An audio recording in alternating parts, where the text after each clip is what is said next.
Berjumpa lagi dengan Kata Pak Pras. Kali ini saya akan membahas skandal ACT, sebuah lembaga penyalur donasi yang sudah dikenal dan dipercaya masyarakat selama ini. Kasus-kasus di tubuh lembaga donasi yang dilaporkan oleh laporan investigasi Tempo yang mengungkap penyelewengan dana donasi ACT menuai polemik dari banyak pihak.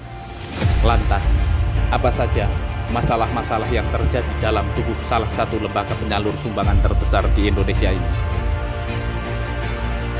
ACT Care for Humanity, itulah tagline mereka. ACT juga sering berkolaborasi dengan banyak pihak, mulai dari pemerintah, partai politik, organisasi masyarakat, TNI, Polri, hingga negara-negara konflik. Namun, lembaga kemanusiaan yang berdiri sejak 2005 kini sedang diguncang isu besar, mulai dari dugaan penyelewengan dana para petingginya hingga pendanaan terorisme. Lantas, apa saja masalah-masalah yang terjadi dalam tubuh salah satu lembaga penyalur sumbangan terbesar di Indonesia ini?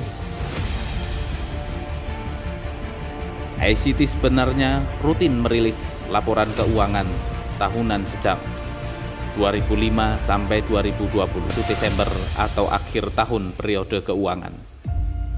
Banyak pihak menduga kondisi keuangan perusahaan yang sedang tidak sehat sejak lahir akhir tahun lalu membuat laporan keuangan belum juga dirilis. Laporan Tempo menyebut keuangan perusahaan limbung akibat penyelewengan dana besar-besaran.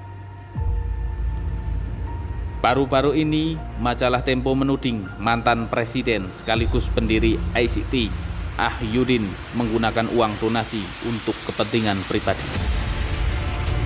Gaji petinggi ACT tersebut, yaitu Presiden ACT sebesar 250 juta per bulan, Senior Vice President 150 juta per bulan, Wakil Senior Vice President 80 juta per bulan, Direktur 30 juta per bulan, dan Direktur Eksekutif 50 juta per bulan.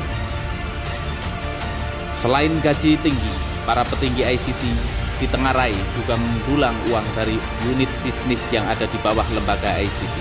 Salah satunya berasal dari PT Hydro Perdana Retailindo. Catatan laporan keuangan PT Hydro sepanjang tahun 2018 sampai tahun 2019 menunjukkan perusahaan itu menyalurkan uang untuk Ahyudin dan keluarganya. Dugaan aliran dana PT Hydro ke Ahyudin yaitu 230 juta untuk pembelian rumah, 275 juta untuk pembayaran cicilan rumah, 2,85 miliar untuk pembelian perabot rumah, dan gaji dari PT Hydro senilai 50 juta per bulan dibayarkan ke Ahyudin beserta istri dan anak-anaknya yang masing-masing mendapatkan 25 juta rupiah.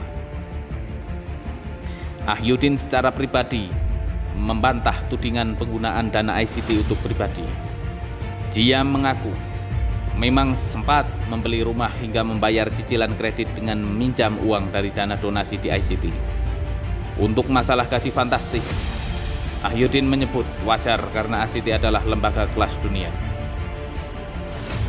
Kemudian, pihak ACT pun membantah dan menanggapi polemik tersebut. Bahwasanya, dalam menanggapi polemik penyelewengan dana yang sedang ramai di media sosial, Presiden ICT, Ibnu Hajar, menyampaikan permohonan maaf. Ibnu mengatakan keuangan ICT dalam kondisi baik. Sayangnya, laporan keuangan tersebut yang belum juga dilaporkan tentu membuat publik bertanya-tanya. Dia menyebut data Tempo tidak akurat karena gaji pimpinan tertinggi saja menurutnya tidak sampai 100 juta. Tapi di lain kesempatan, Ibnu justru mengiyakan dan mengatakan pimpinan ICT memang menerima upah sampai 250 juta rupiah. Namun besaran gaji itu tak permanen. Sementara terkait mobil mewah, Ibnu berdalih itu adalah fasilitas untuk memuliakan tamu, bukan untuk pribadi. PPATK sendiri menyebut telah menemukan penyelewengan dana ICT yang diduga untuk kepentingan pribadi dan aktivitas terlarang. sejak 2018. Namun hal ini masih diselidiki dan ditelusuri lebih jauh. Perlu adanya tindak lanjut dari pihak berwenang agar kejelasan kasus ini cepat terungkap. Bahkan di ICT sendiri terjadi konflik internal. Dalam wawancara Tempo, pendiri ICT Ahyudin menyebut dirinya dipaksa menandatangani surat pengunduran diri pada 11 Januari 2022. Dirinya mengatakan diancam tidak bisa keluar ruangan sebelum menandatangani surat pengunduran diri tersebut. Demi menghindari konflik, Ahyudin akhirnya bersedia menandatangani dan melepaskan jabatan tertinggi yang sudah ia jabat selama 17 tahun.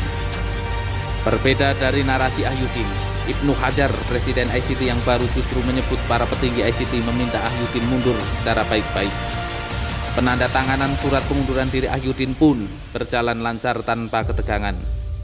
Kepada media, Ibnu mengatakan alasan Dewan Pembina ICT meminta Ahyudin mundur adalah karena mereka mulai resah dengan gaya kepemimpinan Ahyudin yang dianggap otoriter dan dikhawatirkan berdampak terhadap lembaga.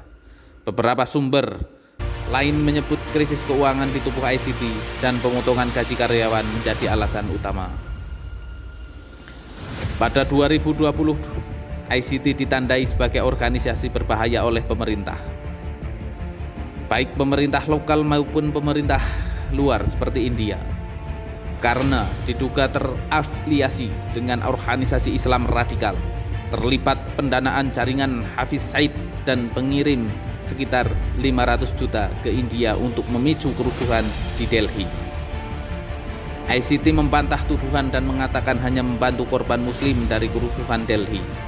ICT juga diduga pernah mendanai kelompok pemberontak Suriah FSA atau Free Syrian Army, yang sebagian besar anggotanya adalah kelompok Al-Qaeda. Hal ini diperkuat dengan temuan PPATK yang mengidentifikasi transaksi keuangan ICT berkaitan dengan aktivitas terorisme. ICT membantah dugaan dan mengatakan bantuan itu dikirim untuk korban perang, bukan untuk pendanaan terorisme. Pada akhirnya, tak bisa dipungkiri bahwa ICT adalah lembaga besar yang telah banyak berkontribusi nyata dalam kemanusiaan. Sayangnya, perilaku banal para petinggi membuat coreng dan noda yang akan susah untuk dihilangkan. Kita semua berharap skandal ini bisa terbuka lebar agar tak lagi menimbulkan praduga dan prasangka bagi publik yang sebenarnya hanya ingin berniat baik menolong sesama. Begitu pula lembaga-lembaga yang lain. Apabila ICT terdeteksi tidak baik dan kemudian di situ ada kasus-kasus korupsi di dalamnya, begitupun lembaga-lembaga negara. Apabila di situ lembaga-lembaga tersebut tidak mengajarkan bagaimana ketransparansi keuangan, maka lebih baik lembaga tersebut dibubarkan dan dirampingkan daripada negara menghambur-hamburkan uang yang tidak pasti, bahkan cenderung untuk dikorupsi. Salam istimewa, tetap bersama Kata Pak Pras.